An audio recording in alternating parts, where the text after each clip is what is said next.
وزارة الإسكان والمرافق والمجتمعات العمرانية أعلنت المستندات المطلوبة عشان تقدم على شقق السكن البديل لمستأجرين الإيجار القديم مع استمرار التقديم في الفترة دي.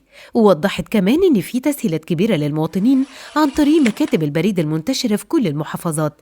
الوزارة كمان قالت إن 500 مكتب بريد شغالين طول شهر رمضان، وده لمساعدة الناس في نموذج الطلب الإلكتروني حسب قانون إيجار الأماكن. الأوراق المطلوبة بسيطة زي بطاقة الرقم القومي للمستأجر وبطاقة مقدم الطلب وعقد الإيجار عشان بيانات الشقة، وكمان بيانات شخصية زي رقم الموبايل والإيميل والحالة الاجتماعية والصحية مع مستند الإعاقة لو موجود وبيانات العمل وإعلام الوراثة. المهندسة رندا المنشاوي أكدت إن مكاتب البريد معمولة عشان تسهل على اللي مش بيعرفوا يقدموا أونلاين على منصة مصر الرقمية، ووضحت إن في مكاتب بتشتغل من 9 الصبح لحد 2 الظهر ومكاتب تانية لحد 4 العصر مع وجود موظفين مدربين للمساعدة. وموظفين البريد هيقدموا دعم كامل للمواطنين خطوة بخطوة عشان تسجيل الوحدات يتم بسهولة ومن غير أي تعقيد أو لخبطة.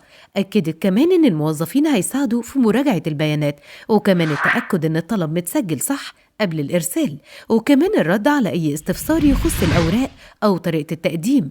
والهدف إن محدش يتعطل أو يلف على مكاتب كتير، وإن كل مستحق ياخد فرصته الكاملة في السكن البديل من غير أي ضغط ولا تعب، وخصوصا كبار السن وكمان الناس اللي مش متعودة على التقديم الإلكتروني.